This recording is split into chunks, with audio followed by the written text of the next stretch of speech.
YouTube! We're here with a react of a Magic player's first 100 hours playing Yu-Gi-Oh! I'm really looking forward to someone, doing the reverse of this. Maybe they can do, like, a Yu-Gi-Oh! Player's last 100 hours playing Yu-Gi-Oh! Maybe I'll do that when I inevitably quit and become a full-time Hello Kitty Island content creator. But we've got Elsie's first 100 hours playing Yu-Gi-Oh! Deep dive. Now, this video has a lot more views for the channel's size in general, so it's got a little bit viral out in the recommended feed. So my assumption with these is always that, oh, well, they only have good things to say, pretty much, right? So I wonder what the negative parts and discussions will be. I don't think there's going to be anything unique in that regard, but let's hear his take. Okay, you clicked the video, which probably means you're wondering if this is going to be one of those videos where a content creator plays a new TCG and says, oh my god, it's so bad or it's so good, after really not spending that much time with it in the grand scheme of things.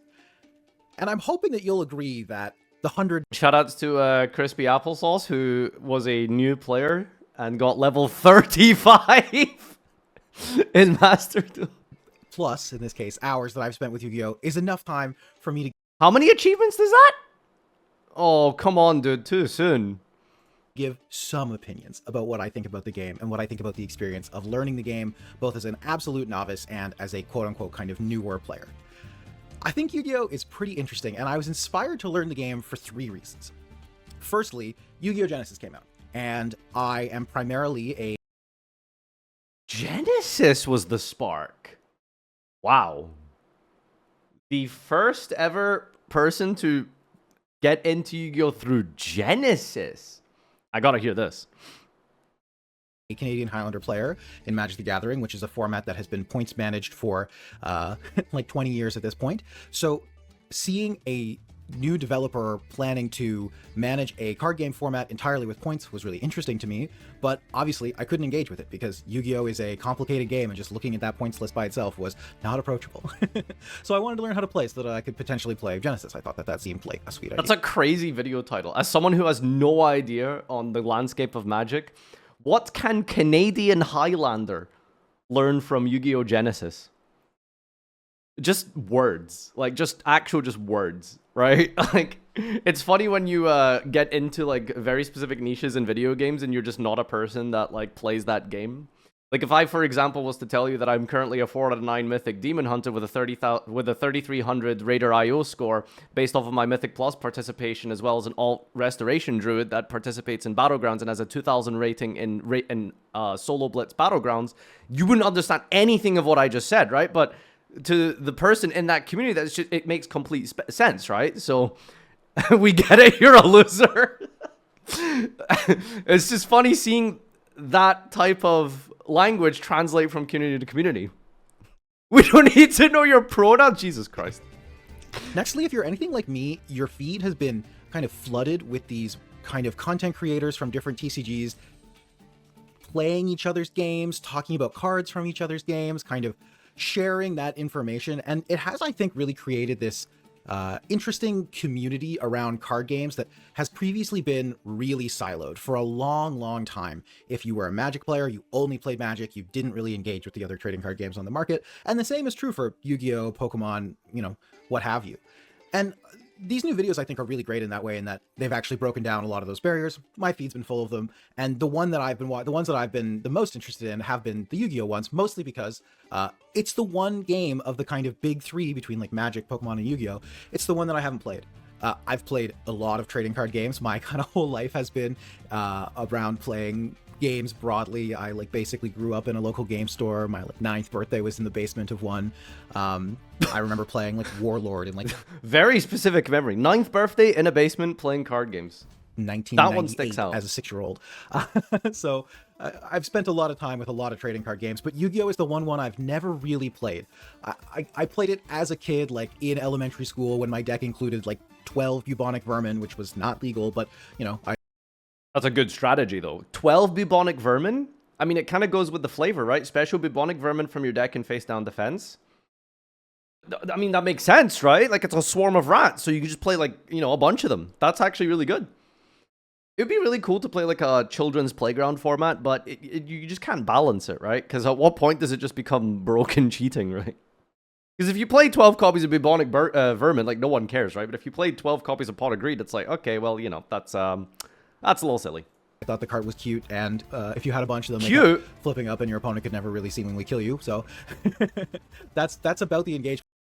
So we're seeing where the seeds have been planted. We are 3 minutes into the video, and we are seeing just exactly what the root of this person's gameplay and style is, okay?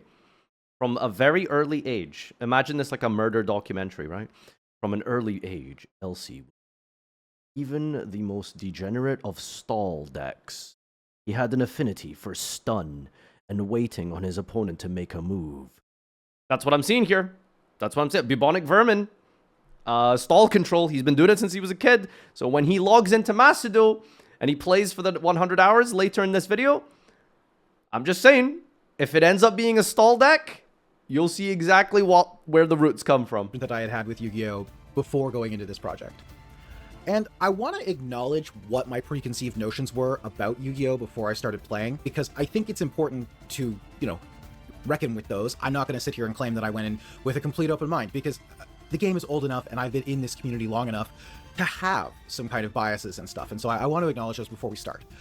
So I think the common things that I've heard levied against Yu-Gi-Oh! As a game is that it is very combo focused, is that it's very zero sum, and that it is very complicated. So by zero sum, I mean one person is basically doing 100% of the game actions and the other player just kind of has to watch. And yeah, combo focus, pretty obvious, but, you know, long turns, people playing a lot of cards, and then the other person maybe not getting to do too much.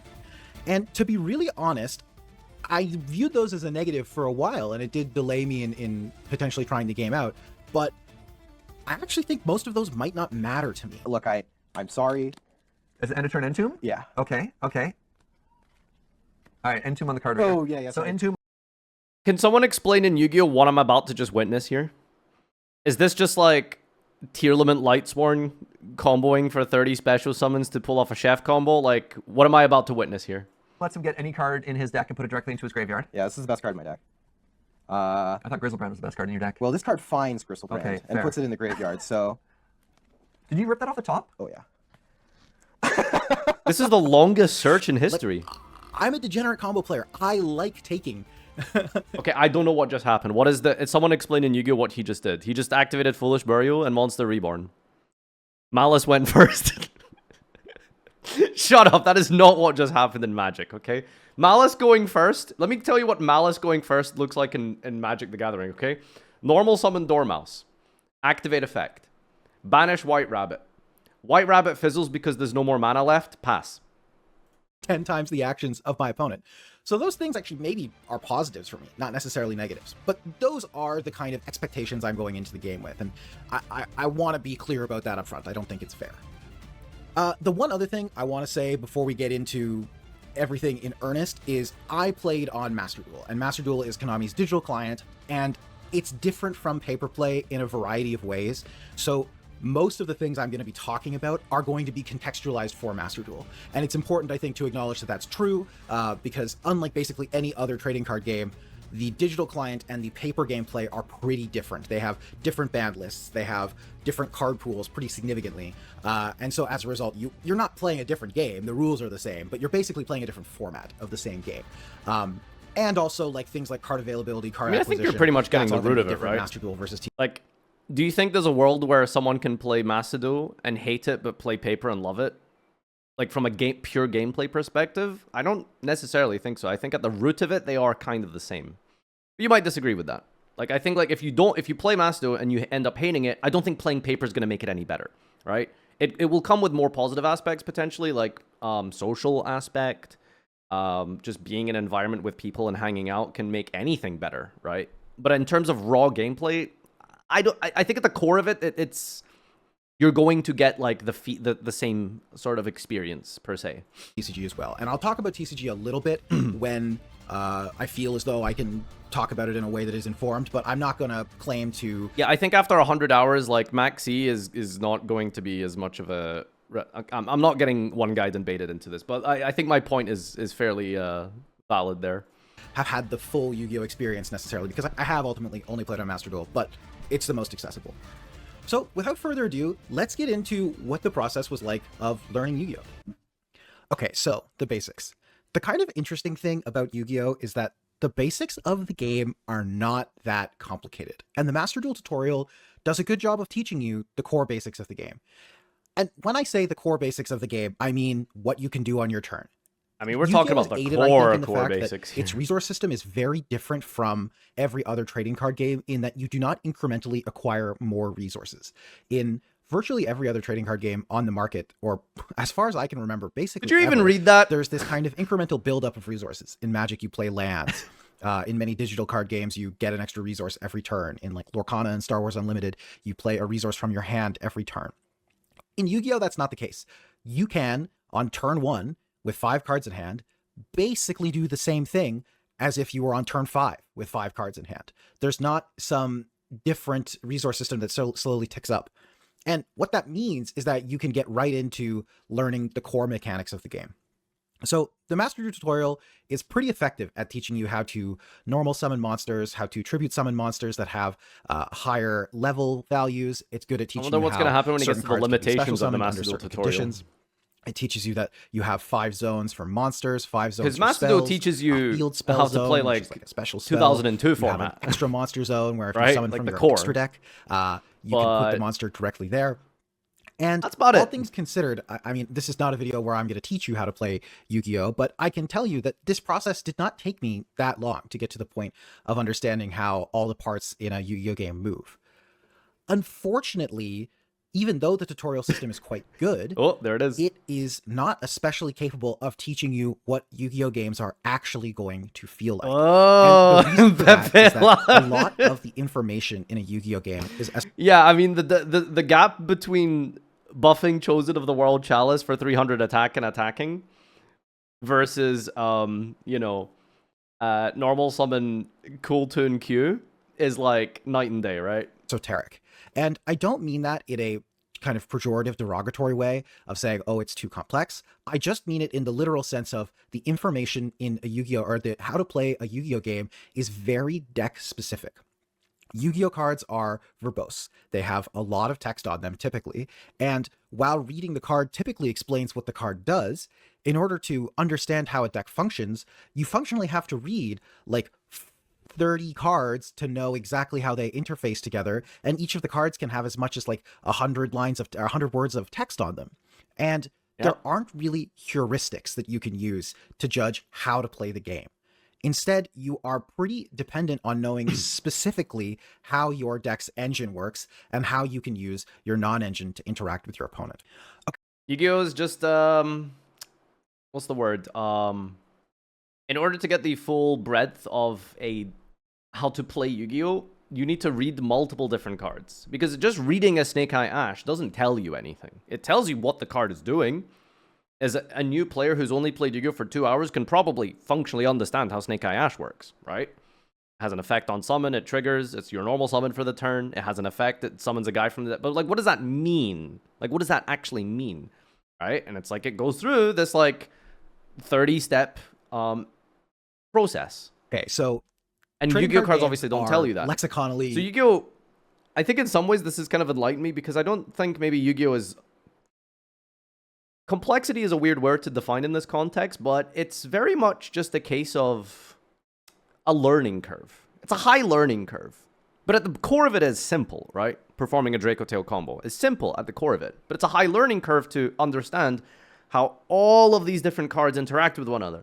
How does Lucaeus get you to this Phimina that gets you to this Arthalion that recycles these 2 guys who trigger in the graveyard to get you these 2 other trap cards? It's like, that's like 7, 8 different, like, cards that you need to fully comprehend and understand their interwoven plays between before you actually get to play a deck.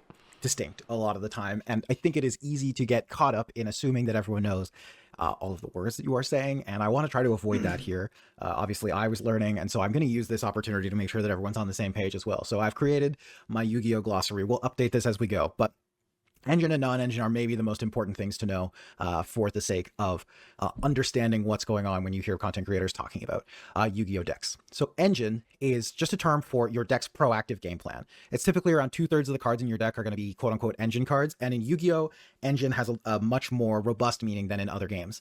For example, like in Magic the Gathering, we might describe an engine as like Overchase Daredevil Underworld Cookbook, where you can like generate a large number of food.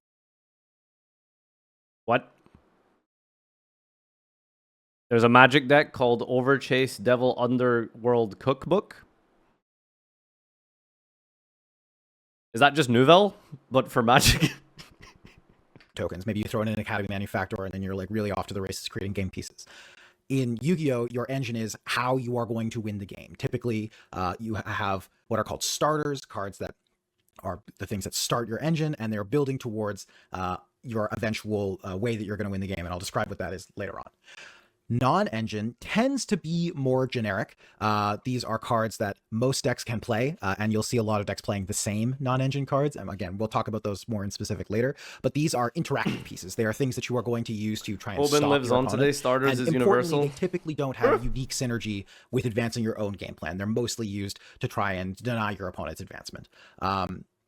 That's not like 100% true, but broadly speaking, you can think of engine proactive, non-engine interactive. This emphasis on engine and non-engine and understanding how your engine works means that relatively early on in the process of learning how to play Yu-Gi-Oh, you need to choose a deck and you need to choose a kind of archetype that you're going to learn.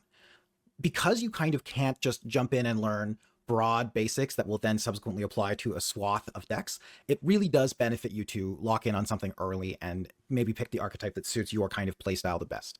There are, broadly speaking in Yu-Gi-Oh, I would say, I don't know what it's like in other card games, but I assume in Magic, if you fully learn and master how to play like the meta red deck, it's not gonna be you're not gonna know anything about how to play like the best green deck of the format, right? Like there's no really transferable skills.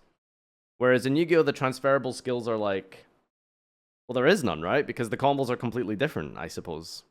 So I'm curious what it's like in other card games. If like, hey, I'm really good at black now. If I go play the best white deck, does that like is it good? Like, am I going to be competent, or am I going to have to completely start from scratch type of thing? Like, obviously, you're going to have to read all the cards, but reading all the cards doesn't tell you what the cards do esoterically, right?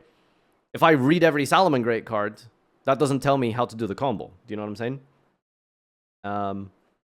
So I'm curious what it's like in other card games. 5 distinct archetypes.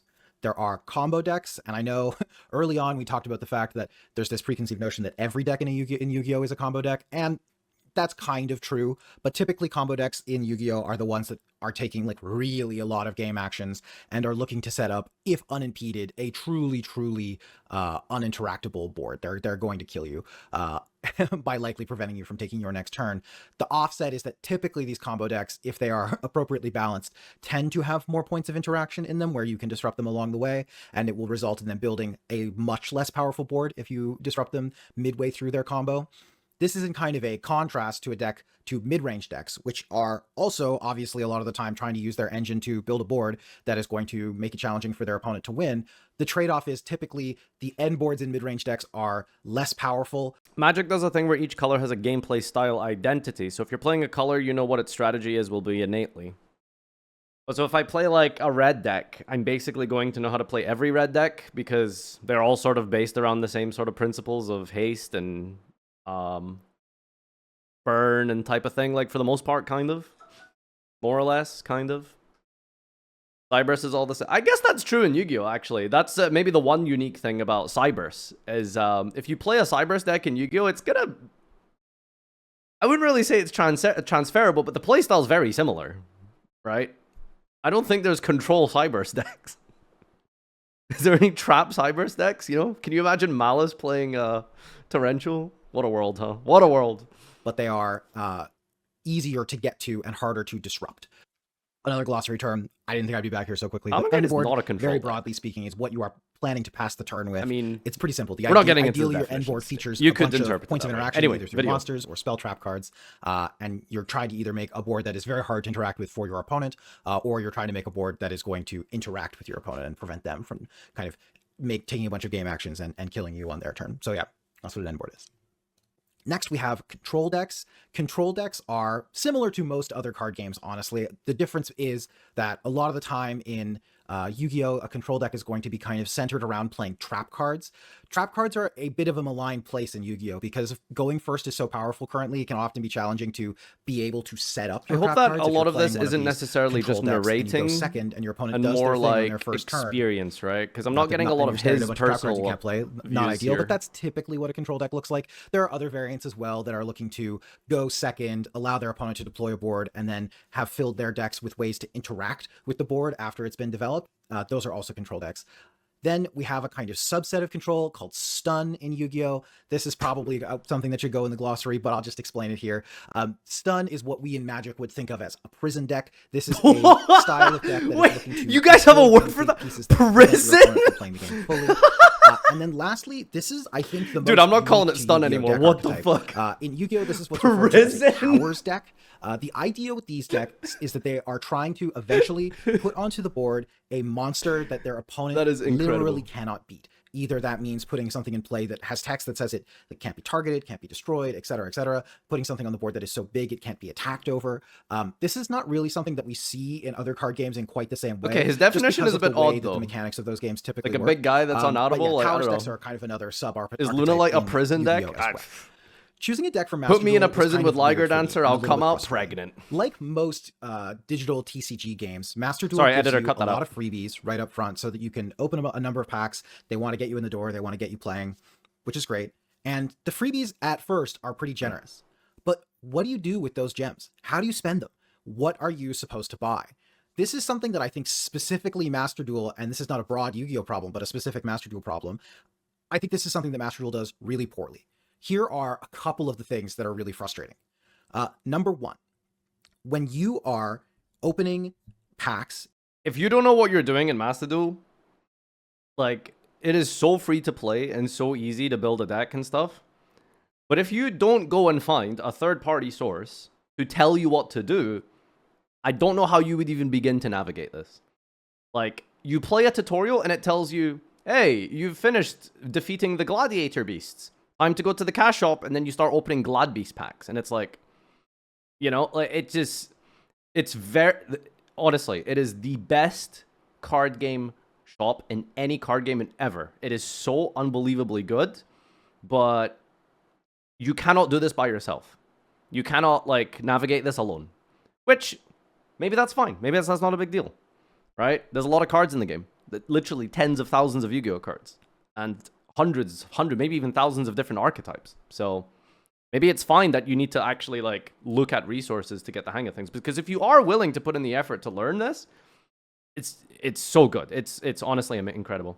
In Master Duel, you are given the option to open one pack. Like, that or was my 10 biggest disappointment with Magic, was just building a deck in Magic is so difficult from, like, a pure resource perspective. Like, I can go and find the archetypes, I can go find the deck list easily. Takes me like 30 seconds. But holy crap, dude, like, the crafting system is so bad. Hearthstone is really good, though.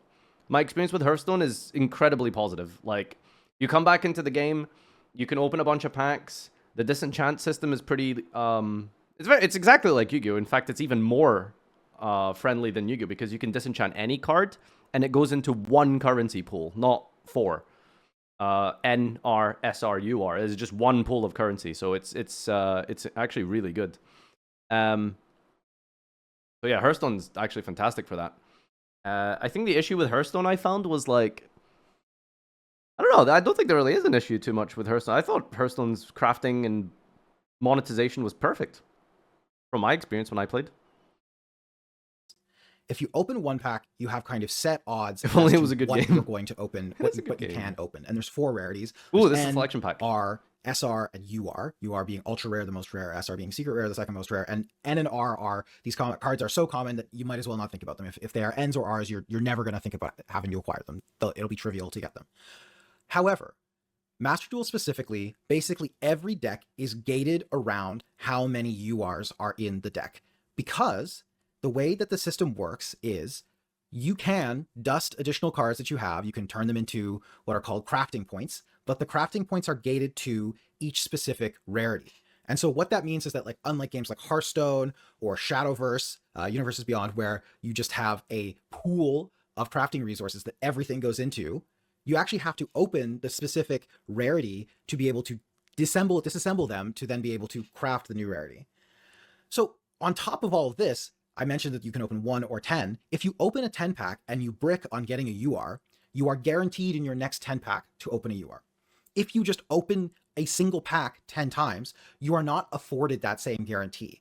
And this sort of obfuscation of that information that's not communicated anywhere means that it's really easy to spew these free resources that you get early on in a way that doesn't advance you towards actually acquiring a deck at a meaningful pace.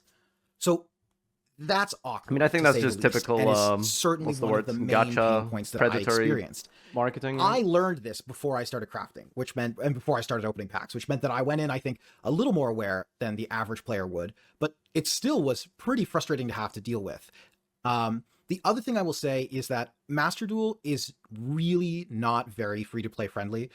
You get those free resources early on, which will get you to... Whoa, controversial here. Hold up.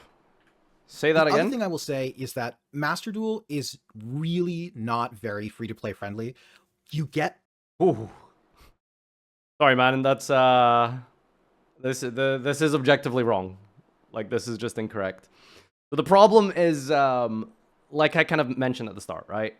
Is the reason it seems free-to-play unfriendly is because if you go in there without direction, and you're just spending resources and gems on cards that you don't need, or things that aren't going to actually help you. You need to have, like, expert knowledge of the game to actually fully do it. But if you know what you're doing, it is very free to play. Just log in and do 5 quests every day. That is not true. I have 2 series on my YouTube channel, 2 entire videos of weeks worth of content where I do the Immortal Run Challenge. I play completely free to play. I am in the game, dueling in ranked with an 85 to 90% fully built meta deck in 2 hours. Because I know what I'm doing. Because I'm a content creator for this game and I'm an expert on it, right? You build one deck, then never use the account again. Moving goalposts. I'm not going to engage with your counter argument. We're moving goalposts. Those free resources early on, which will get you to a tiered meta strategy relatively quickly. We'll talk about how long it took me to get to one. I did it at first free to play. I did eventually end up spending some money on the game. But free to play, I can play one deck. I started off free to play because I think that's free to play. More accurate for how long that is the literal definition of free to play. Yes. People would try the game. You are playing a full meta archetype for free. That is the actual definition of the word free to play. Yes, it is free. That's just rage bait. It's just rage bait. Like, I don't know what to tell you. If you mess up how you allocate the free resources and then you don't... And by the way, just for the most part as well, is the biggest sink in Master Duel, especially as a new player, is like the staples. Because if you play Master Duel semi-regularly, the hardest part is the initial step, because you need to craft every card. Because when we try and build new decks, we just need to get the new cards.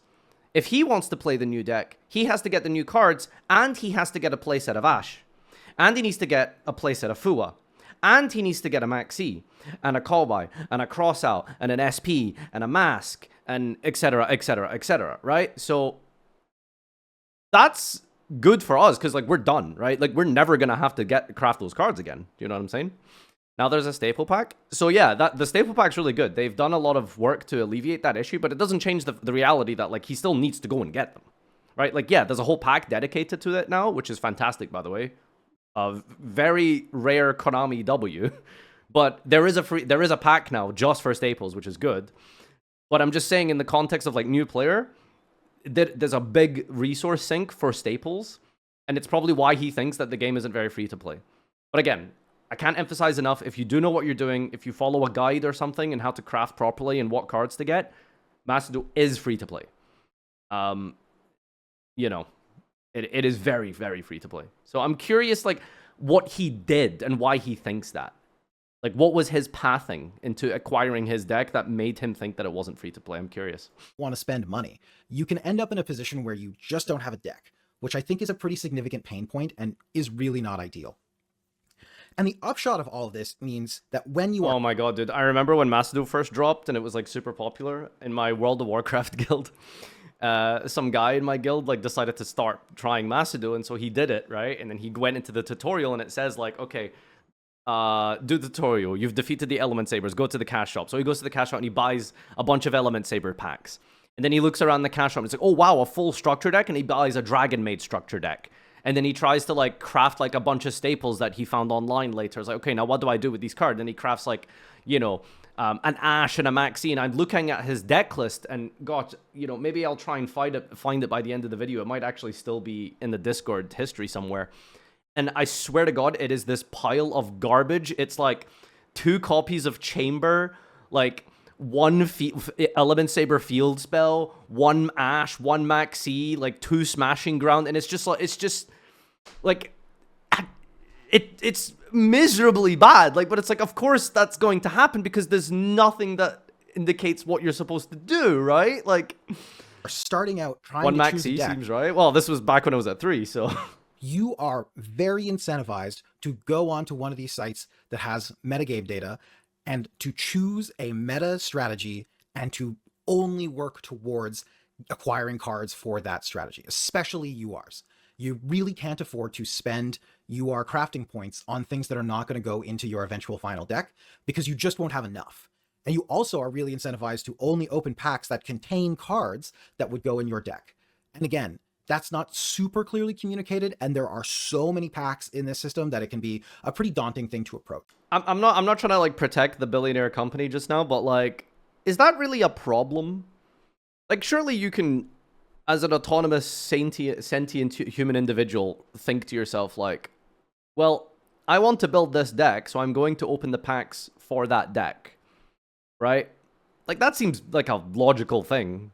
You know, I'm not going to go into a Marine Cess pack if I want to build, like, Cool Toon. You know, it seems kind of logical. And also, like, here's an interesting question. We've always complained about, like, how like, complex it is to get into the game and stuff like that. But is it actually a problem? Is it even really that bad if you need to use a third-party source to learn, like, the in-depth part of the game? I don't necessarily know if it actually is that big of an issue, right? Like, to get good at anything in any hobby, you're going to have to look at third-party resources. You know what I'm saying? Like, maybe it actually isn't a problem.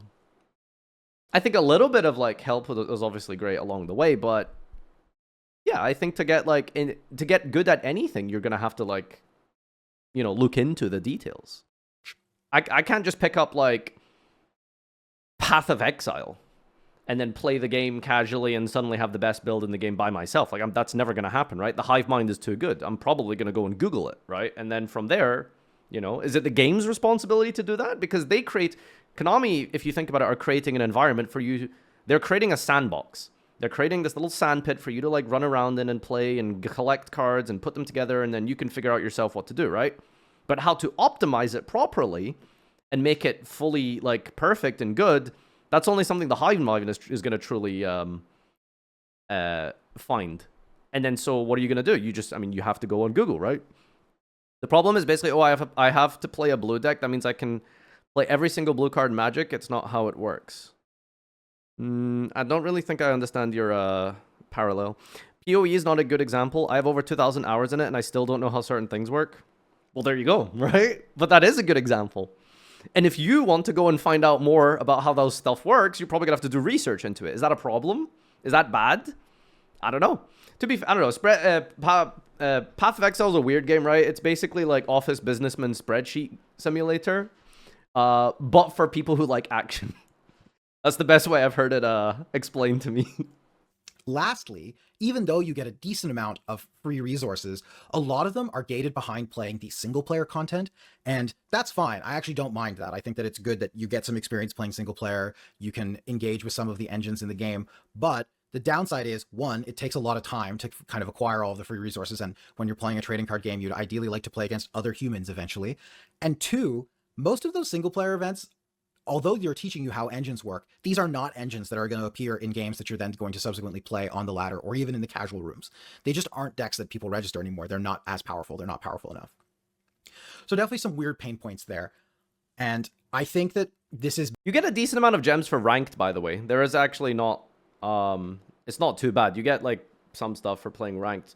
The biggest problem with Yu-Gi-Oh! Ranked is when you queue up into Rookie and Bronze and Silver, and as someone who has gone through those ranks 100 times through different challenges and accounts and series and stuff I've done over the years, the biggest problem with those brackets is you're either playing against me, smurfing, YCS champion returning back to the game, or coughing baby.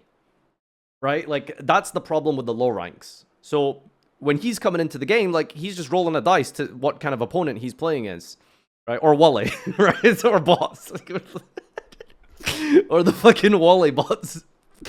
So that's the issue, right? Is there isn't like a correct pool of players for people like him to go play in, right? I suppose. Maybe the weakest part of Master Duel is the card acquisition, the obfuscation on how card acquisition works, and the lack of information on how the kind of top meta strategies work. Jesus Christ, he really went for the most expensive deck possible, right? Every good Staples Ultra, all the good, what's it called? Mitsurugis are Ultra, every extra deck Staples Ultra. Eesh.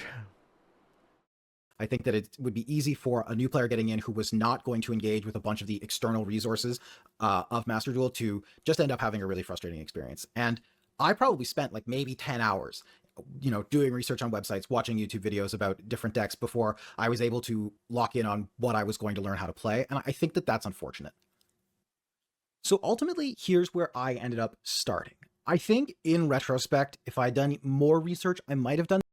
I've been scraping away at my mind for this idea for ages now, but I really want to make like a competitive Yu-Gi-Oh! Player guide. I guess like specifically to Master Duel. Like bridging the gap for someone like him to play the game competitive. I think I'd do a really good job like breaking that down, just having like this big compilation video explaining how to find the deck, how to use your resources correctly, how to, like, you know, get into the game, like, from a more competitive standpoint, what settings to use. Like, I really want to sit down and work at that sometime, you know? Would you need to be a good player for that? I'm a pretty good player. This slightly differently, but I know you're joking, but like I'm more than capable of doing that. Like, NR festival, basically like the equivalent in Magic. I know some people think like only a world champion would be capable of teaching someone how to open a pack. As a result, you wouldn't have to spend no, you don't need SR to be or that UR proficient to learn how to do build that. The deck. And I thought, well, for the early ranks of the Yu-Gi-Oh! Rank ladder, I feel like one of these decks that's playable in this format is just going to be good enough and proactive enough to be playable in the regular format. This was kind of true, but I think if I had had it all to do over again, there are a couple of structure decks, which are basically like starter decks that do have some URs and SRs in them. A few of those are strong enough to be playable on the ladder. In particular, I think the Raid Raptor starter deck, if you're interested in getting into Yu-Gi-Oh! And you're looking for a better way to start than I did, you can spend like 1,000 gems, which is pretty trivial at the start from your freebies, and get the Raid Raptor structure deck twice, and that'll get you pretty close to just what the meta Raid Raptor build is. And while that deck is by no means a strong meta contender, it is a powerful enough deck that it would carry you. Please don't do this. Through the early ranks quite comfortably if you learned how to play it. I'm sorry. I apologize. Terrible. Don't do this. Okay. Terrible advice. Please don't do this. Like, it's not a bad deck or anything. It's not unplayable, but like, just build a meta deck. Just build a meta deck, and God, especially not Raid Raptors, dude. That's a combo deck. Do not play a combo deck, genuinely. My advice, people gonna hate me for it. I don't care. But most of you just have to accept it. Play fucking Dracotail. Play Dracotail. It is the lowest skill floor, easy entry meta deck in the game. Like, please, just, you know, like, that will get you into the game. And you'll learn how to play, and you'll understand the fundamentals, and you won't be overwhelmed by like spreadsheets and 20-step combos. Like, yeah, maybe at the highest level, you can find like a super cool like cross-sheep secretary online that bounces a guy that recycles the Frixie to add back the follow-up to get your... No, just make Arthalion, get a guy back, set a trap. You will cruise through gold, you know?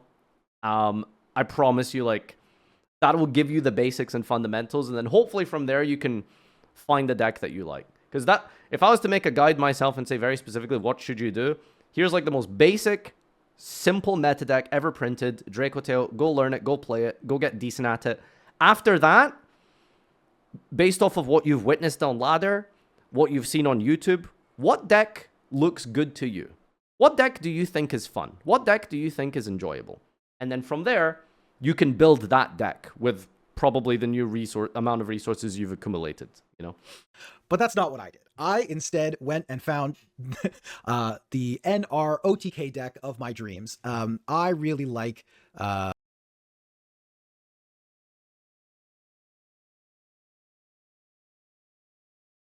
Huh? You know what? I never thought about that. Just play an NR deck. You know what? I might try and like fiddle around and build like the best possible NR decks in Yu-Gi-Oh! And then make that like the baseline. And then just tell like new players like, do not spend your Ultra on anything except like the absolute basics, right? Ash, Blossom, Maxi. Because you're going to use those in every deck anyway. Playing combo decks, and so I figured let's start with a combo deck.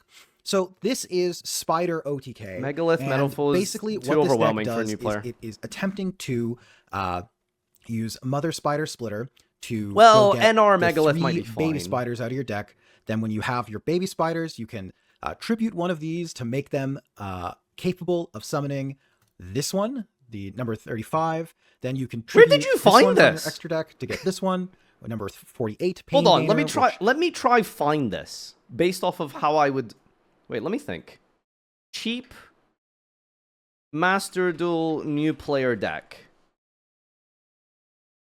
Moha for the main combo. First on my list for free to play decks is a new deck. Archmage. Archmage? Huh? That deck is the ultimate F2P guide for Macedo. Macedo top 5 budget decks for beginners. See, these are just budget decks. They're not like NR. Interesting. just gives it more material.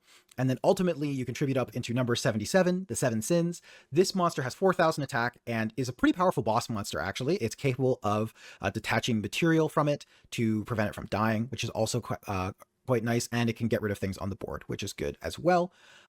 I used another glossary term, and I didn't even really give myself a good pause to explain it. But boss monster is pretty easy to explain. A boss monster is a monster that typically requires a significant investment. That's what you're... He got it from often Neuron. what your engine is on the working exact towards, list. putting your boss monster on the field, and these monsters typically can win the game by themselves, or more or less win How the did game he by find themselves, this? if left unchecked. How did or you they are find highly this? tracked. So there you go, glossary term. What the fuck? The upshot is like this deck, and then subsequently, sorry, the last part of the combo, the important part, is that you can banish one of these baby spiders from your graveyard and get back into play a large spider from your graveyard. So what happens is you chain all the way up to the 7 Deadly Sins, which is a 4,000 attack monster. And then in the process of doing so, you detach some material from it for the cost of the baby spider. The material you detach is number 35, Ravenous Tarantula, which you then get to resummon with the baby spider. The Ravenous Tarantula says all monsters you control gain attack and defense equal to the difference between your life points and your opponent's life points. And importantly, the baby spider's effect costs half your life points. So the basic idea is get Mother Spider into play, get 3 babies, get 7 Sins in play, pay half your life points to go down to 4,000 to put Ravenous Tarantula into play, and then Dude, I'm in a fever dream right now. Like 7 Sins, and you'll be able to kill your opponent with 1 attack. it's like a magic play. Like If you're coming from a different card game, this is so funny. Magic player's first 100 hours playing a Yu-Gi-Oh deck, and like 26 minutes in, he's describing Baby Spider OTK. sounds absurd that a kind of like pauper deck of I've no, never seen SRs, anyone or make URs, this no ultra rare correlation. cards just kills your opponent on the first turn. But this is just what Yu-Gi-Oh is like. And the reality is that this deck is actually, if you're an enfranchised Yu-Gi-Oh player, you know that this deck is bad. You know, like the deck has a lot of weaknesses. The fact that everything runs through one specific card means that if you can just stop that card from activating its effect, you probably win the game. But that's what I started with. At the same time, though, when I was playing early duels with Spider OTK, I was also building towards a tiered meta strategy. And the tiered meta strategy that I was building towards, as you probably saw. Very important question. The selection pack in the current shop that gives you just pure staples, is that timed? Or is that always there? Does it have a duration on it? Are you fucking kidding me, dude? What is wrong with them? Like 6 months? Okay, to be fair, that is a long time, but Saw it. I mean, I hope that they just replace it like for like in 6 months' time when there's like more staples and stuff in the game. But yeah, that would really suck if that gets replaced. So you're telling me Draco Tail is just not buildable anymore in Macedo? It's like turbo inflated in price because there's no pack for it.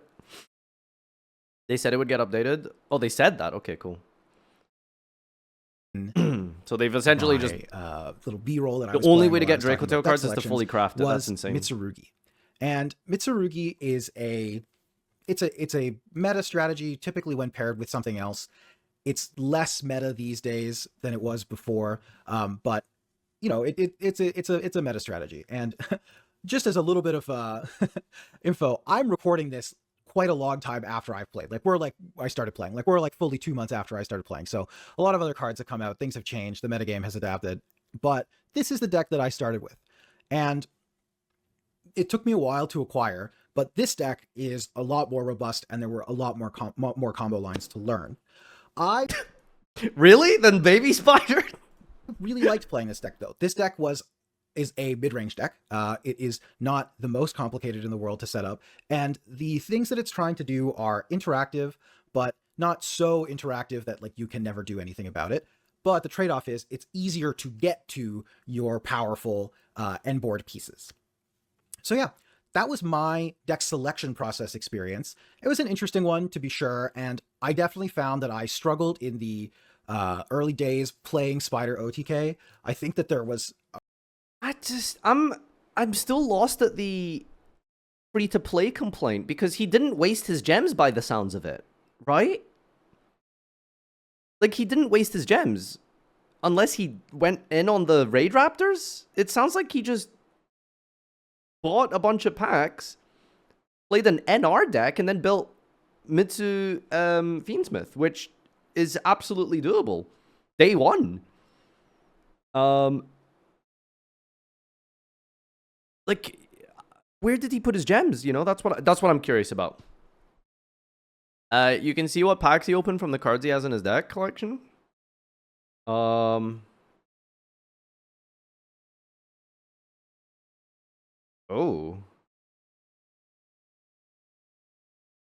He's got a playset of gold Lunalight Gold Tiger. He's got Dogwood, which I think that's in the selection pack, maybe. There's 2 Medius, there's 2 Girsu, there's an Azuna, there's a Vang. Did he try build multiple decks? I mean, that's the issue, right? Like, I mean, he did talk about it, but I'm curious what he did specifically, because, I mean, yeah, that's why you think this is not free to play, right? Is because you've got a bunch of... It seems like he opened a bunch of different packs, all unrelated to the deck he was trying to build, right? I guess we'll never know. That was But I'm my curious what he deck did. selection process experience. It was an interesting one, to be sure, and I definitely found that I struggled in the but this is early after days playing for a while, Spider so OTK. yeah, his collection's I think going to that look there was differently. a real issue where there was not a lot of good information out there for me as to what I should be playing in the first couple of ranks, so that I didn't have to spend SR and UR crafting points. I think that had I known earlier that you could maybe go with Instructor deck or something like that, maybe that would have improved things. But it did take me a couple of weeks to get to the point where I was building this Mitsurugi deck and able to play it on the ranked ladder. And I think that if I had been much more aggressive in dismantling URs that didn't go in the deck, I would have put it together faster, but it would have been at the expense of retaining cards that could be played in other decks down the line. And I don't. Yeah, I mean, that's the issue, right? Because you see an Ultra, you might get, like very sick with, what's the word I'm looking for? You might get, lost or baited into thinking like, ooh, this might be a good card. You know, I'm going to hoard this UR. That's probably a big issue with a lot of new players. Think that that's necessarily how I think you should approach a digital trading card game like this. Like, my general philosophy is I'm not going to disassemble things that I think might eventually go in a deck that I might play, unless I'm going to fully decide I'm always going to disassemble cards for that archetype as soon as they come up. And early on, how are you supposed to know that? It's pretty challenging, right? To engage with what archetypes you're going to like, what you're not going to like. And so, yeah, it was difficult, to say the least. But overall, I think that once I got the decks together, and once I kind of understood the process a bit more, it was okay. It was manageable eventually. But getting to that point was certainly non-trivial. I realized as I was editing that I think I missed one pretty key piece of context and piece of advice that I would give new players trying to start playing on Master Duel. This is Master Duel Meta, the website I'm talking about for finding like tiered meta strategies. And one thing that's important to note is like the submission methods for this website, it's largely community submitted, which means that although technically there are lots of decks that have like a couple of people who have performed well with them, let's click Sprite, for example, right? Like there's, 2 different players who have had decent finishes in the last 2 weeks with this deck.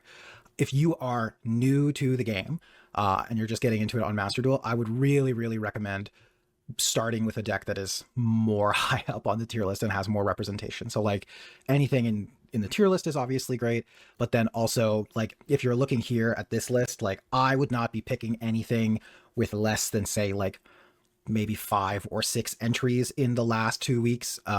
Just because if it has less than that, it likely means that the deck's power level isn't high enough for people to just be naturally ending up with decent finishes with it. It could also just mean it's unpopular, like it doesn't necessarily have to correlate to power. But just as a suggestion for like what you should do, I would start with something like in this kind of range. That's certainly what I did. I picked Bitsurugi because it was a tier 2 deck at the time, and it seemed like a reasonable place to start. And I would not, for example, like decide that I want to start with, a Sulfachord or Lightsworn or Gimmick Puppet, unless you really, really do the. Whoa, shit, dude! They're taking strays. They're taking strays, dude. Holy crap! Oh no! Research and decide this is exactly how I want to Poor play. Lightsworn players. If stuff has lower representation on the tier list, it's going to be much harder to, I think, have good games that you kind of learn from, because the deck is either not very good or very hard to play, or it's unpopular, and it's typically unpopular for a reason. So anyway, just one other quick piece of context. Now, if you've made it this far in the video and you are thinking, geez, we're like half an hour in and he hasn't really talked about gameplay yet. Firstly, thank you for staying for half an hour without me talking about gameplay. And I guess if you stayed this long, subscribe, maybe that would be nice. But also, I kind of did this on purpose because this experience mirrors what my learning experience was like. I spent a lot of time learning how to play and learning how to build a deck before I ever really got a chance to get in and play. And the reason for that is a specific to Master Duel issue, I think. Essentially, once you get out of the beginner ranks of Master Duel, you are just going to play against people who are playing either meta strategies or off meta, kind of like rogue brews. But everything in Yu-Gi-Oh is powerful. And even decks that are tier 6, not good, will kill you on the first turn of the game if you don't interact with them, or if you don't understand how to interact with them. And what that means is that actually getting in and starting to play can feel, I think, pretty unapproachable. This informed my decision to play like an OTK deck with basically no interaction early on, because I knew that this was the case and figured, well, if I'm going to be playing matches against people who are proactively going to be trying to kill me on the first turn of the game, I'm not going to know enough about how their decks work to try and play a game of interacting with them and setting up disruptions. I'm better off just trying to force through a win on my turn. And that's what I did. Sound logic. I was able to climb pretty quickly up to gold playing Spider OTK. Obviously, at the earlier ranks, you can't lose rating for losing, which means that like it's just about how many games you win. But I did get up there like relatively quickly. And then once I hit gold, I hit a wall. The Spider OTK deck just stopped working. I was playing against people who were playing many of the meta strategies, or people who were playing kind of like tier 2 strategies. And it became increasingly clear to me that I basically needed to just go grind solo mode to get the last couple of gems that I needed to finish my Mitsurugi deck, and so that I could actually be playing a more meta strategy. Luna tier, holy. I think that that doesn't have to be the case. I think that you can probably get farther on a budget strategy than I did, but that information is not out there, I gotta say. I looked relatively hard for budget, like no UR competitive Master Duel decks, and they kind of just don't exist. And this is a deliberate point on Konami's sake. Like, they get to set the rarity, and they often are going to set cards to UR in Master Duel that are not ultra rare or not super rare in the paper game. Like, not because zero they need ultras. people to want to buy packs. And it makes sense. I'm not knocking it, but it does make the introductory process a little bit challenging. So the Spider OTK games went well right up until the point that they didn't. And then I switched to playing Mitsurugi. Finally getting a chance to play a tiered meta strategy was a big deal, I think, for my enjoyment of the game. I had actually been kind of close to burning out on playing with the Spider OTK deck, and I was getting frustrated. I wasn't enjoying the games as much. Losing to Ryziel over and over again was exceptionally frustrating, and I'm really glad that I was able to switch to the meta strategy when I did, because once I started playing Mitsurugi, I started to get to the point where I felt like I could make informed choices. When I was playing the Spider OTK deck, my plan was basically like throw my hand traps at my opponent. I did it again. I said a glossary term without giving myself a lot of time. A hand trap is really easy. It is a card that can be activated from hand. Typically they're a monster, but it can also be a literal trap card. These are important in Yu-Gi-Oh! Because if you are the player going second, you can't activate spells or traps typically. You have to set them, or it has to be your turn. Hand traps are the exception to this rule. They can be used on the first turn of the game, meaning that the player going second has a chance to interact with the player going first. And then hope for the best. I had like slowly upgraded the deck with some of the non-engine pieces that I had acquired that I was going to put in my Mitsurugi deck, but it just wasn't really working. And when I switched over to playing Mitsurugi, I started to have the kinds of games that I think make people fall in love with Yu-Gi-Oh! As a game.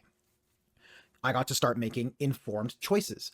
Was I going to use my Ash Blossom here? Was I going to wait for the next part of their combo to try and maybe tag an extender instead of the starter? Do I think that I can get them to overextend into my Murakumo? These were all decisions that I got to make, and I really felt like with the Spider OTK deck, I learned how the combo worked, and then it was kind of like, I'm going to flip a coin, maybe my opponent stops me, and maybe they don't. But I didn't have a lot of games that really devolved into a game where both players made a lot of decisions, and comparatively, combo deck's not very good for really learning Yu-Gi-Oh! And I had a lot of games with interesting choices. Now, to be clear, they're very binary in there their are decision making. tons of Yu-Gi-Oh! Games that still end up being zero sum, where you don't open any hand traps and you die on the first turn of the game because your opponent sets up a board you can't break. That's annoying. It's frustrating. It happens. The good news is those games are not every game. I think that you will find people who are very doom and gloom about the game who would like to represent that as the situation, but I think as long as the metagame is in a relatively healthy state, that shouldn't really be the case. And I should note, speaking about metagame state, I think I joined at a good point, because Master Duel, from my understanding, for about the previous year before I started playing, had been dominated by one strategy, this Malice strategy, which was like tier 0 and there you go. really unfun to play against. And finally, when I started playing, it had finally tanked an actual ban, and actually during the time that I've been playing, it has subsequently been hit on the ban list again. And now I think Master Duel is so indicative of the situation, right? Activate Habakiri. I'm out of here. I'm out of here. in a really healthy metagame state where there's lots of decks you can play that are very fun. And I've been having a lot of fun playing Mitsurugi into most of these matchups. And I do think it's pretty interesting that, it took, I would say, across playing games, across consuming content, across, playing solo mode, I'm thinking it took me about 40-ish hours to hit the point of making informed choices. That is to say, I wasn't just pressing buttons. I wasn't just using my hand traps when they popped up on screen as an option. I was thinking about, is this the right time to do this? Am I going to push this way? What path am I going to take in trying to develop my engine? What cards do I think they can have that I could try to play around? I think it was around 40 hours to get to that point. And that's with a mid-range deck. Mitsurugi is a mid-range deck. It has flexibility, and that flexibility is a good thing in the sense that you have lots of options, but I will admit that it is 40 hours is probably long. a little harder to Holy. learn a deck like that because you have to take different roles in different matchups. That's I Yu-Gi-Oh. did, as mentioned previously, ultimately end up spending some money in order to get a couple of other strategies, and this is one of the dark sides about Master Duel especially. You can't really, as a free-to-play player, jump between decks super quickly. It's going to take around a month, typically, to acquire the gems required to get enough packs to jump from deck to deck, which is unfortunate.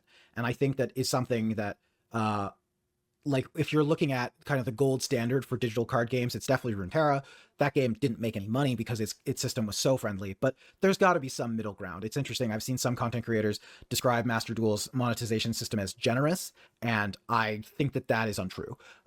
Even if you go and look at something like, say, like Magic Arena, which when it released was rough, and if you want to be collection complete is rough, but at least the information is all I gotta learn why. a lot of the frustrations that I think I have with Master Duel are related to the fact that the information is closed door. I mean, I It's don't a know, lot but the harder. thing he said himself is like very specifically that one of his issues seemed to be hoarding gems, right? Like he was just holding on to things that could have been used later. It's like, yeah, you in a free to play game like this, you're gonna have to commit your resources, right?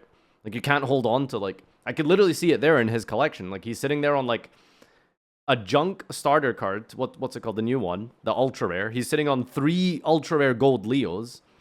It's like, yeah, you have to commit to building a deck, or you know, you're just sitting on it doing nothing, like dogwood. You know, like that's the reality, right? So it all comes with knowledge. Obviously, he doesn't know that, which is fair. To know how far away you are from building other decks. But I did build other decks. Despite all of these frustrations, I built a couple other decks in order to have some other experiences in the games. So I ended up playing Luna Light as well. Oh, never mind. Which I guess think that's why is he has it. maybe one of my favorite decks that I've played in the game so far. Luna Light is a towers deck where you're basically trying to combo to put a Liger Dancer in play, which is this big boss monster that can't be interacted with. And I had a lot of fun playing Luna Light. And I do think that I've decided that that's probably more closely. Wait, hold on. Remember the start of the video? He was playing Bubonic Vermin Turbo. There it is. That's it. Time is a flat circle. It all comes back around. We started with the Bubonic Vermin, and now we're playing Luna Light Turbo. It makes sense. It all adds up. Where my playstyle aligns. As much fun as I've had playing Mitsurugi, I think that playing one of these kind of more combo towersy decks is something that I would be interested in going forward. But playing both Luna Light and Mitsurugi, I did eventually hit Diamond, which is decent. You know, Very like Master is the respectable. highest rank, and then there are rating duels beyond that. And I haven't hit Master yet. And to an extent, that's just a matter of how many games you're willing to play in a month. But once you get past, I believe it's Platinum, you start losing rating each time you lose a game. So Like straight up, like the people who are platinum are not that much worse or better than diamond players. It's just you just got to play more games. getting from Platinum to Diamond This is someone who's been grinding through platinum, by the way. Holy, platinum got hands this month. is like the first actual rank up where you have to more or less win more games than you lose. There is a floor for Hey, losses, yo? so you could probably technically rank up despite having a negative win rate. I don't think I do have a negative win rate though. I'm pretty sure my win rate is positive the last month or two, and I've been having a lot of fun.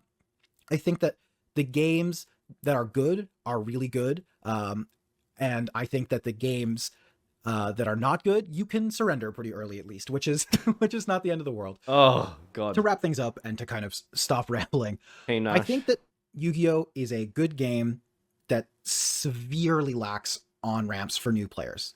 There are a ton of moments where the game provides you a good reason to quit and doesn't really hold players' hands through those moments.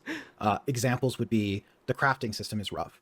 Going from playing the tutorial and the single player missions into actually playing against real opponents is rough. Experiencing negative variants related to like hand traps and getting max seed is really rough. The games where your opponent does a million things on the first turn and you feel like you can do nothing are rough.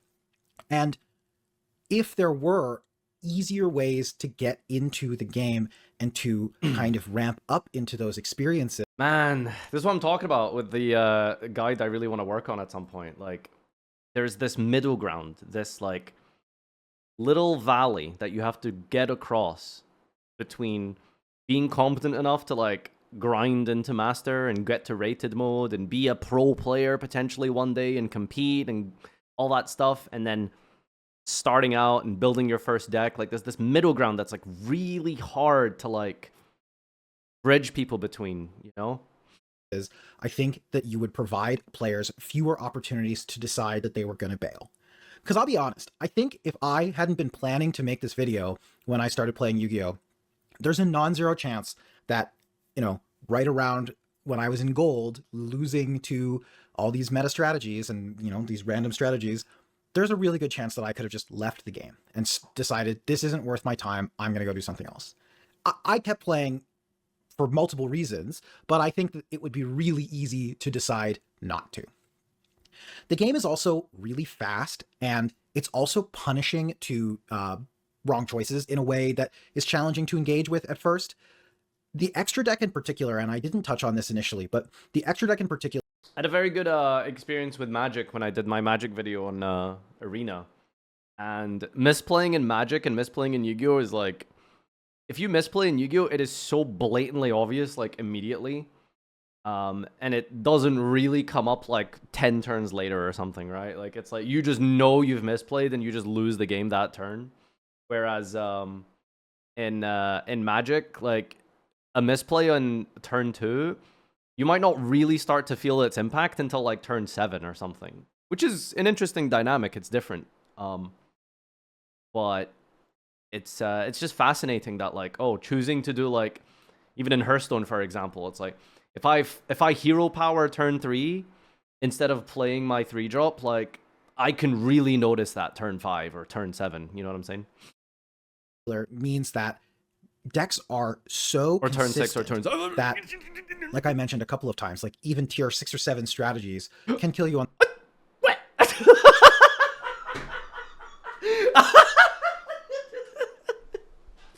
What the fuck? The first turn that they get.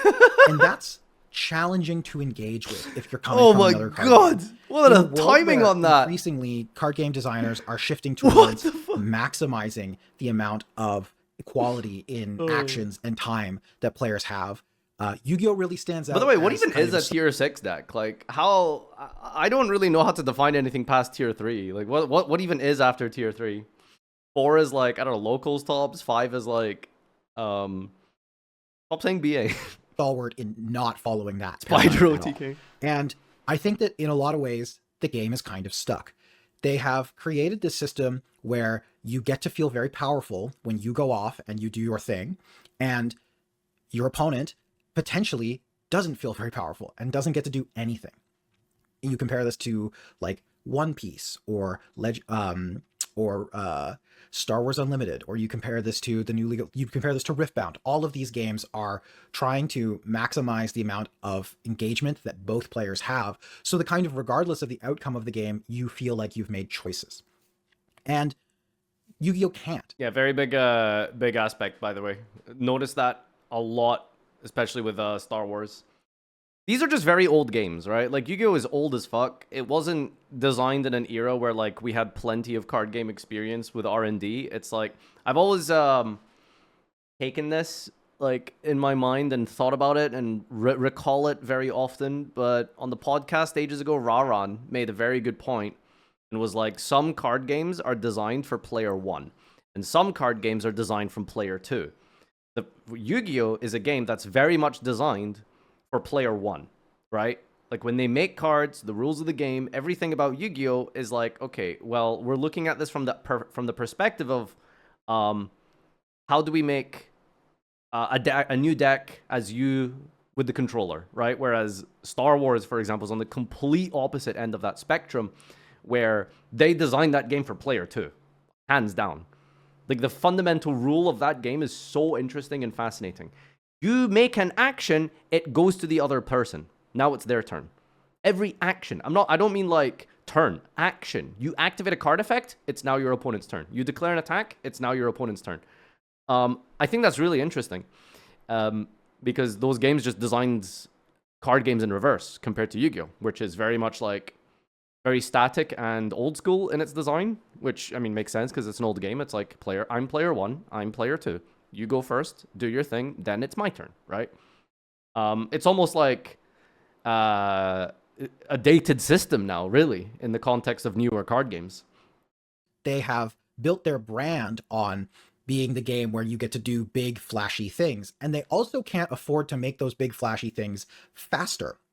That's the kind of power creep that I think would be ultimately quite bad for the game if they made it so that going from your combo starter to your end board with a boss monster, if that only took 2 or 3 cards, decks could just include too many of them and become incredibly problematic to deal with. Yu-Gi-Oh! Has to have longer combos that are deterministic but provide multiple points of interaction, because otherwise the game just would totally spiral out of control. What this means is that if you're a new player and you make a mistake in your combo, you probably lose the game because your opponent will either kill you on their turn or they'll get to punish you and interact with you in a way that maybe shouldn't have necessarily been possible. And the nature of interaction in Yu-Gi-Oh! As well is such that when you make the wrong choice and you play into a hand trap in a way that maybe you didn't need to, you can feel like those things are unbeatable. And it's pretty easy, I think, to have that be another quit moment. The one advantage is I think that this experience that I'm describing is probably more of a Master Duel problem than it would be in the TCG. If you were playing in paper and you were playing in a community with people who were, meaningfully interested in helping you get into the game, whether you're playing with friends or maybe just people at the local game store who actually care about growing their community, you might get takebacks. You might get casual games where people might give you an idea of, oh, you should have done this differently. Oh, don't do this because it will play into this card that I could have that is commonly played. But on Master Duel, you don't get that luxury. On Master Duel, your opponent is playing for their fake internet points, and they're going to kill you to take them from you, which I think is a real downside, and it's an unfortunate one for sure. And it's especially sad because once you start making those informed choices and you start getting into those games where there's back and forth and both players get to do things and you have to make decisions about what you want to interact with and how you want to stack your chains so that you can maybe block something from being interacted with, the games are really cool and you can feel a level of skill expression that doesn't really exist in a lot of other card games. I likened learning Yu-Gi-Oh! When I was learning it to kind of like learning a fighting game. There is a requisite amount of knowledge that you need specifically about your deck and also specifically about your opponent's decks to even really be able to play. In fighting games, we have this concept, right, where you can be plus on block or minus on block, which essentially means when I make this attack, do I get to keep making attacks or do I have to now defend because you have the opportunity to hit me back if I missed? And you have to know this frame data at a high level in order to know how you are supposed to operate in certain matchups. Obviously, you can just jump in and play fighting games and just have fun too. But if you're trying to play like competitively, like these are things that matter. And Yu-Gi-Oh! Is kind of the same way. Because every deck has its own engine, its own kind of esoteric way about going about things, it is challenging to make generalized approaches to attacking other decks. If you don't know how... This is kind of, I guess, like how I'd probably draw it, right? It kind of makes sense, right? So if you have... Never really thought about it this way, but he has enlightened me to the skill required, for example, over here, right? To play a Yu-Gi-Oh! Deck or play any card game, right? So it's like, and then we've got, in this one, we've got time, right? So if we go like red here for Yu-Gi-Oh! Right? Like the amount of skill required to play Yu-Gi-Oh! Is sort of just like here, right? It's like this giant, like maybe like a longer one. Probably like this, right? And then even then you're still like gaining and gaining and gaining like power and skill over time. Whereas in other card games, maybe like Magic, the amount of skill required to play the game is like, you can attain most of that skill like very quickly here. And then you get even better and better and better, and then et cetera, et cetera. And then Pokemon is probably like, even shorter amount of time that you need. That's like, you get most of the skill required to play Pokemon like up here. I might have the wrong x-axis here. It's probably not time. But just basically like the skill floor in Yu-Gi-Oh! Is so significantly higher that it just takes so much longer to get to a basic level. right? how that starter connects to this extender, which connects to this end board, you don't know when to use your hand trap necessarily. That means that unlike in a game of Magic, where I can kind of go by heuristics, I can make approximations about what I think a matchup is about based on other similar types of matchups I've played in the past. Like if I'm playing a tempo deck against a control deck, I know that I need to develop threats early because if I let the control deck make land drops, I'm going to lose. That's general knowledge. That doesn't exist in Yu-Gi-Oh! Playing against Mitsurugi is going to be completely different to playing against Dracotail, which is going to be completely different to playing against like Mermail Atlantean, like a combo deck, right? These are all very different decks that require very specific knowledge. And once you get that specific knowledge and you can engage with the game in that way, it feels really cool to be able to make these choices and say, I think that my opponent is going to aim to go through this card. And so I can play around that and try and make it so that that isn't going to work. And I think that it would be easy. Wait, this is a crazy comment, sorry. When I played Pokemon for a short time, I reached the highest rank in like a week. Yeah, but did you consider the fact that your name is Cool Dude? We are not like you. Alright? We are a shadow cast by your enigmatic self over the land that is this world that belongs to you, sir. Easy. You are a cool dude. Like, we cannot match. And to look at how fast the games are and say, oh, these are low skill games.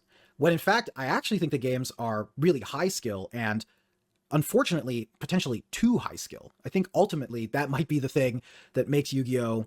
Not approachable for new players, is that how are you supposed to engage with this game that takes 20 or 30 hours to, even start to learn how to play and to get onto the ladder. And then once you start to play on the ladder, you're going to be playing against a ton of different... Dude, I probably have like 100 hours with Dracotail and I still wouldn't call myself good at the deck. It's crazy. Genuinely. Like, I don't know if any other game has this. Maybe it is like this at the absolute top end of any game, right? Like, you can learn 90% of a deck's power and efficiency in like 10 hours, but then to get like that last 10%, it needs another 100 hours. But that's how I feel. Like, a deck that I've played so much, I feel like I have put in enough time to have potentially mastered Dracotail by now, and I still make mistakes. And I still don't even consider myself good at the deck. It's crazy. Like, Yu-Gi-Oh! Is just... I mean, it's not like the deck itself that I find hard. It's the game outside the game, right? Which is why Yu-Gi-Oh! Is so difficult, right? It's because you're playing the game against another person who's playing a different deck, and how they interact with your deck is like, that's the knowledge that comes with knowing how that deck works, right? It's like, how does my card interact with that deck and that deck and that deck and that deck, and how you stop it in those situations, right? It's so many hours invested to really fully learn every one of those interactions. Strategies, all of which require their own esoteric knowledge. How do you do it? Ultimately, I had fun. I really enjoyed getting into Yu-Gi-Oh! And I'm now, I would say, a Yu-Gi-Oh! Player. I've continued to play. K9 just released on Master Duel. Congratulations. I'm in the process of acquiring that deck. I now have I'm pretty so specific happy opinions for about him. which strategies I think are fun and which strategies I I'm think a Yu-Gi-Oh! are player. really unfair. As a brief aside, I think it's fascinating that the Yu-Gi-Oh! Community thinks that Dracotail is this like reasonable deck to have be the best deck in the format, when I think it's miserable. Like, clearly none of these people played modern Magic the Gathering in 20... What? I think it's fascinating that the Yu-Gi-Oh! Community deck player. I gotta go back here. I gotta go back. K9 just released on Master Duel. I'm in the process of acquiring that deck. I now have like pretty specific opinions about which strategies I think are fun and which strategies I think are really unfair.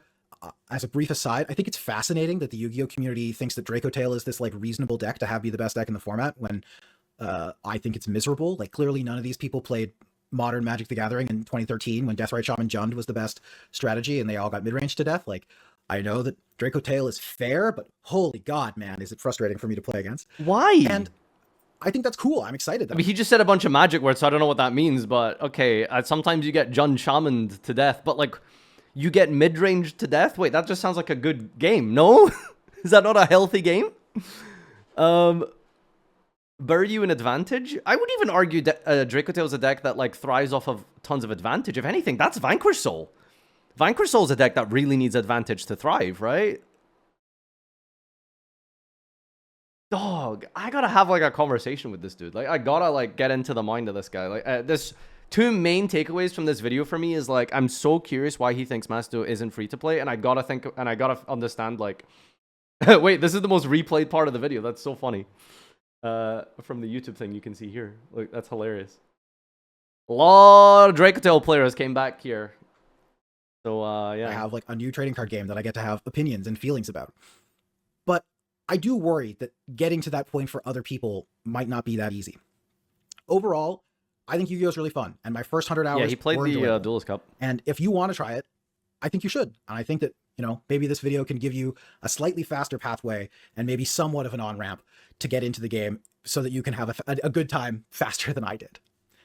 With all that being said, I hope you enjoyed the video. Please like and subscribe, comment, and let me know if you think that I'm nuts, if it took me too long to learn things. And, you know, also, if you're interested, comment other games you think I should learn. I have played a lot of TCGs, but I'm basically down to learn any of them. Play Cross Duel. With all that, I'll see you next time. Wow, that is oh, my browser's frozen. There we go. All right, interesting video, but I mean, gosh, those are some. Notice that was at the very end of the video. You can't play Cross Duel anymore. Yeah, that was the joke. Good catch there, buddy. Smart one. Me when opponent opens 4 hand traps and a 1-card starter, and I open 4 hand traps and a 1-card charter. Why is this the highest upvoted comment? Like, I just don't understand. Like, this is something you would comment in a, what's it called? A cat video? Cat with a mustache? Right? None of this has, like, none of this video is supposed to be, like, funny or entertaining. Or, like, maybe not entertaining is the right word, but like, we just saw a 1-hour video and just said the dumbest thing possible. Then I don't know. That's just so stupid. You look like half my Magic friends. What the fuck? This would have been helpful 3 years ago when I logged in for the first time. You're doing God's work. Keep it up. Very good video for new players. Yu-Gi-Oh! Is brutal. Thumbs up for trying it. Well articulated. I love that you approach this in good faith, and I agree with many of your findings. It's refreshing to hear an outside perspective. For someone who started from zero, your insights are amazing. Ramran and CGB could never. I'm glad you went in wanting to learn. Yu-Gi-Oh! Being the most explosive card game is what sets it apart. Yu-Gi-Oh! Players stayed for half an hour without gameplay. Subscribed. Yeah, it's good.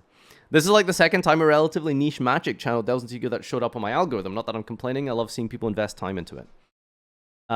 Okay, here we go. Master Duel's monetization is generous if and only if you log in daily and play every 3 days to clear all the missions and play the events. Not true, though. Just not true. Once you have the most amount of staples, acquiring a new deck isn't that bad, but 1 deck a month is still a fair assessment with how they sometimes distribute rarities. After you get your initial, what's it called? After you've spent your initial free gems and you've got your main deck, yeah. Then you do need to do that. Some of the decks that combine engines have historically been atrocious to obtain, Viper's K9 being the latest. Allocating your gems properly to make the system feel generous requires knowledge new players can't really have. Again, not to defend the $1 million company, billion-dollar company, sorry, but you can play Yu-Gi-Oh!, assuming you do everything intelligently, for free, completely for free. You can qualify to the World Championship for free, and you can play a new deck every month for free for hundreds of hours if you want.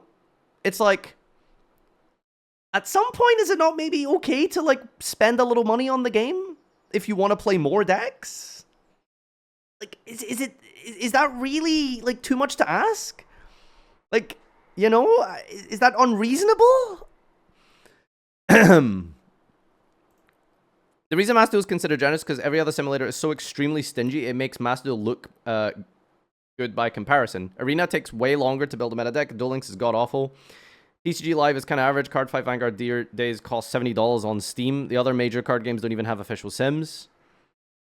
I disagree. I mean, in some context, they're right in the idea that, like, oh yeah, the other games are so bad that Master Duel looks good, but I think Master Duel is actually good. I'm sorry. I think Master Duel is, like, good from a monetization perspective. Anyway, that's the video.